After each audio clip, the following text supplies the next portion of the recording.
My parents are divorced and I'm the middle child from their marriage. My brother is 17, I'm 16 and my sister is 15. Our dad remarried and has another 3 kids, our half-siblings, with his wife. My half-siblings are 9, 7 and 5. My sister and I still split time between mum and dad's houses, but my brother chose to stay with mum full-time last year and he doesn't keep in touch with dad. They always had a really rocky relationship and my brother has said more than once he's done with dad. The reason I mention this is because the fallout has been on my sister and me, and not on him because he has no contact with our dad.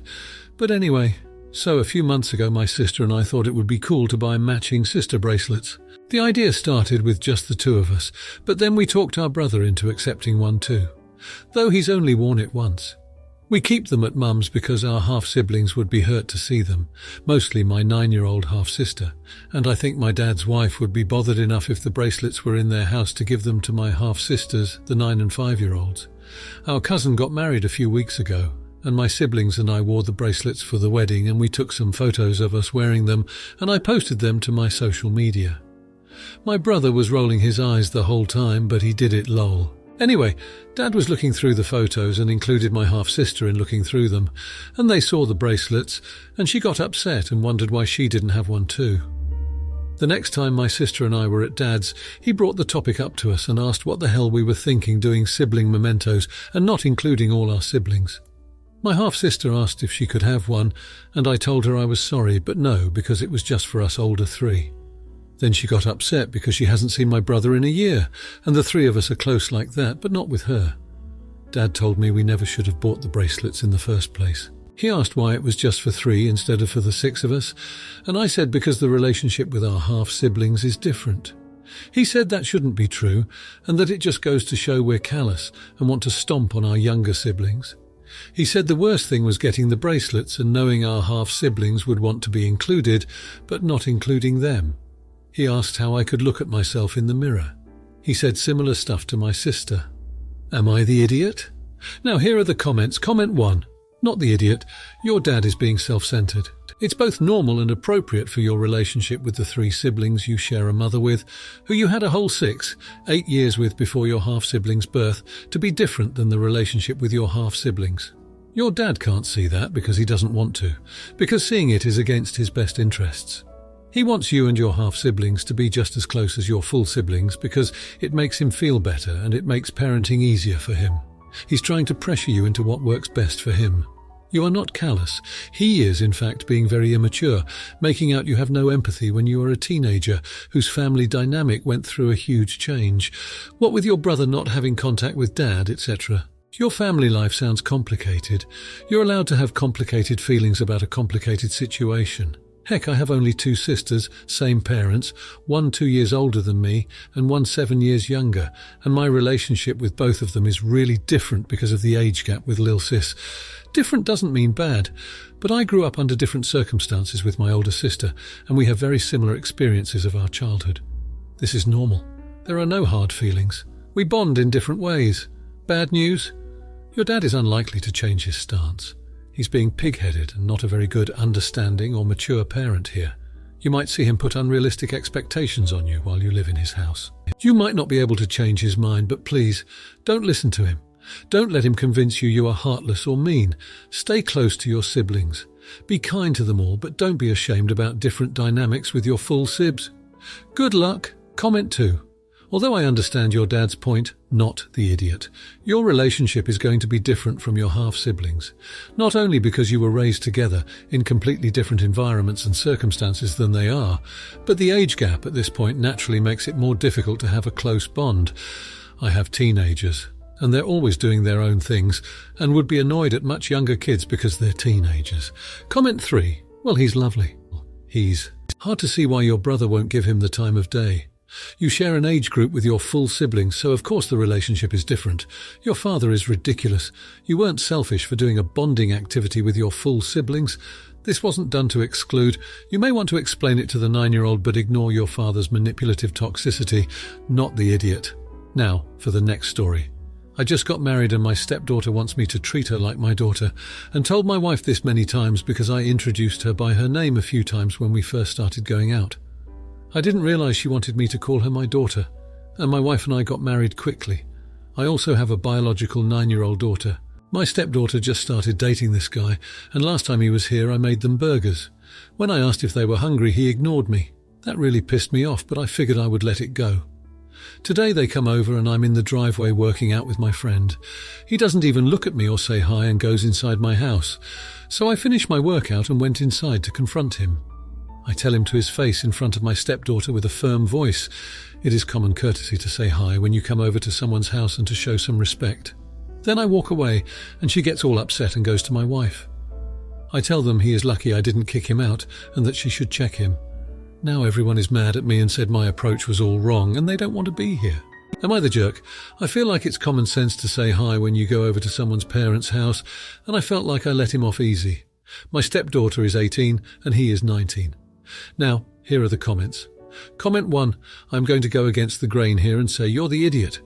Based on the info, you haven't been her father figure for that long.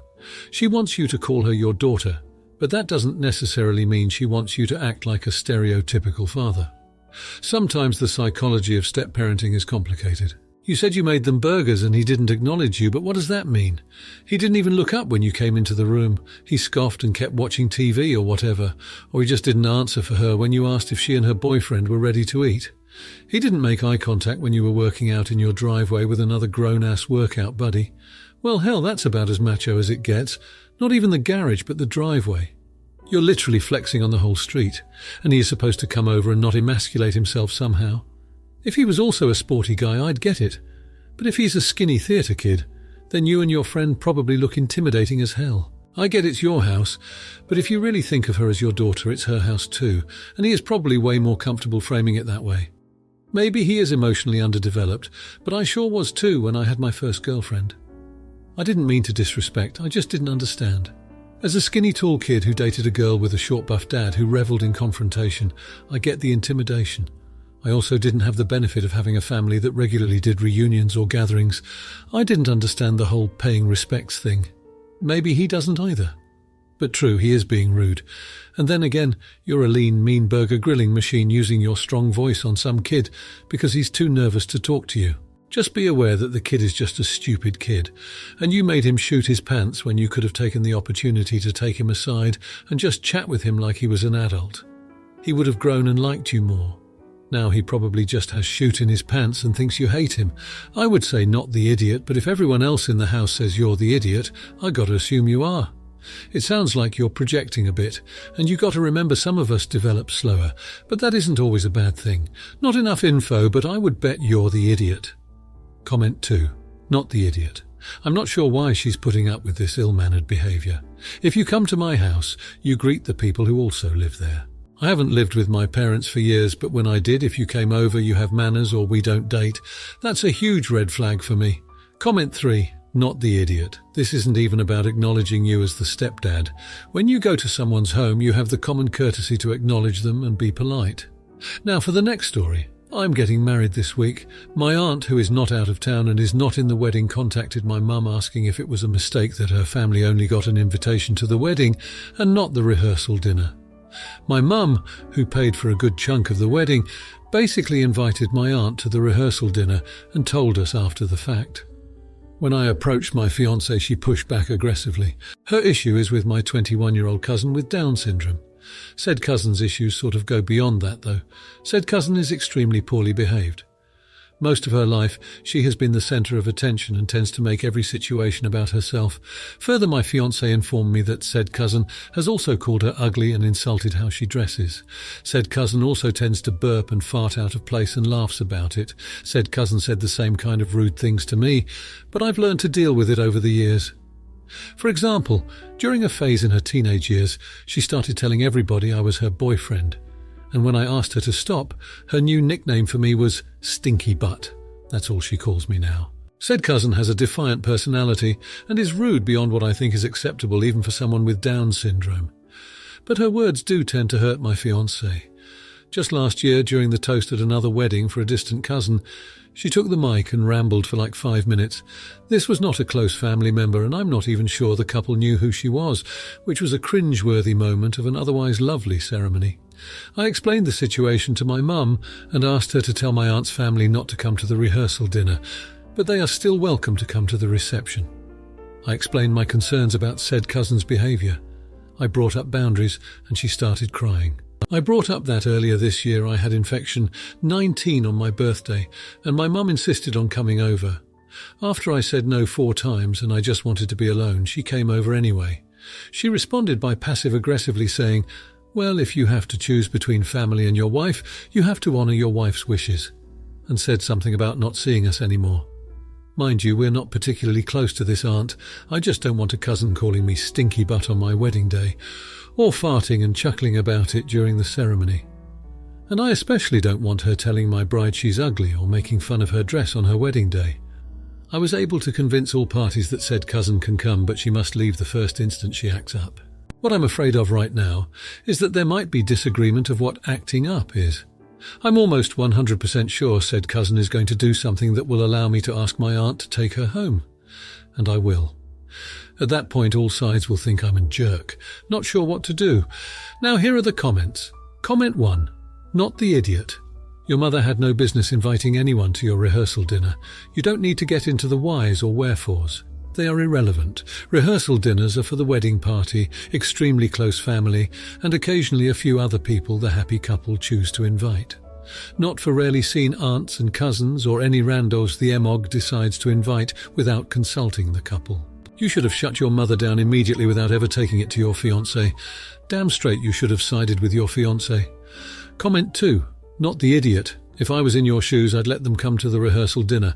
Let them know that if your cousin acts up, she will be asked to leave immediately and will be barred from returning to any of the festivities, including the ceremony and the reception. I'd then hope she acts up at the rehearsal, so you can just ban her outright and not have to stress about it. If they're banned, make sure the bridal party is on alert so they can take care of the situation and you can enjoy your day. Congratulations on the nuptials. Comment 3.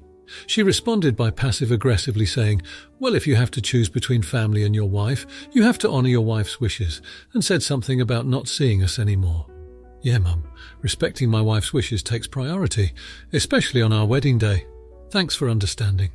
I would be so petty if my mum said such nonsense. Now for the next story. I have 2 stepdaughters, one who is 16 years old and the other who is 9 years old. The problem mainly lies with the younger child, Maya, who has been showing signs of behavioural issues lately. She is generally polite, but the issue is that she has very little concentration. She doesn't concentrate on anything, especially when it comes to her studies. At first, I thought it was normal for her age to not enjoy studying, but over time I discovered that she simply cannot bring herself to concentrate. All of her school teachers have the same complaints about her being careless in any task or activity she is given. Last year I told my husband that I couldn't handle it anymore, as all my efforts with Maya seemed to be in vain. I told him that I would bring in a tutor starting from the next academic year, and he agreed. Now, the new academic year has started, and I've already found a tutor. However, the tutor requested that the sessions take place at her house, and I agreed. I dropped Maya off, and when I went to pick her up, the tutor showed me her bathroom. She explained that during the session Maya had asked to use the toilet, and when she came back the tutor found the bathroom in a messy condition. I asked Maya about it and she admitted to opening bottles and spilling them. Only Maya and the tutor were home at the time. I was extremely embarrassed and apologised for her behaviour. The whole situation was strange, and it made me connect the dots with regards to Maya's behaviour. It was similar to how she would enter her sister's room and destroy her belongings, despite being punished for it every time. Maya's actions in the tutor's bathroom made me realise that there is clearly something wrong with her behaviour. While messing with her sister could be passed off as just playing, doing it with the tutor cannot be excused. I talked to my husband, telling him that something is obviously not right with Maya and that we should seek professional help. However, he refused, claiming that her behaviour is normal and just like any other kid. We argued about it, and I told him that I couldn't handle her anymore. I insisted that we either seek professional help or he bring in a nanny. However, he called me selfish for making this request. Now, here are the comments. Comment 1. Start with a visit to her regular doctor. Just based on my personal experience, she sounds a lot like my daughter when she was diagnosed with ADHD.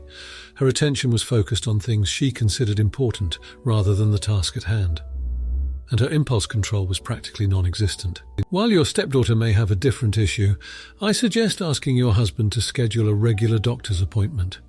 In my case, I needed letters from my daughter's teachers for an official diagnosis, so you could also ask them for their input on your stepdaughter's behaviour to be prepared when talking to the doctor. Not the jerk, NTA, assuming you've told the girl her behaviour is inappropriate. Comment 2.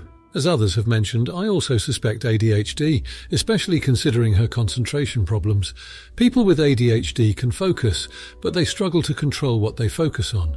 There can be a stark difference between hyper-focusing and being unable to focus at all. In girls and women, ADHD is often underdiagnosed, as the hyperactivity aspect is usually different from that seen in boys.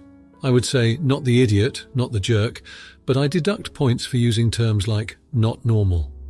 Having a nanny won't solve the issue here. If she is truly neurodiverse, you definitely need professional help. Without treatment, this can have serious consequences in the future.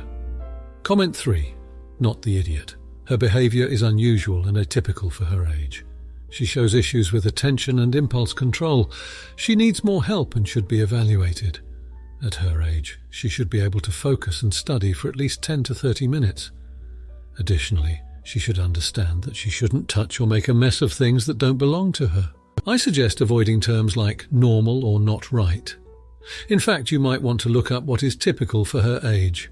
If you liked this video, you'll probably like these too. Also, while you're here, please consider subscribing. It's your support that keeps this channel alive and allows me to make better and longer videos. Have a great day!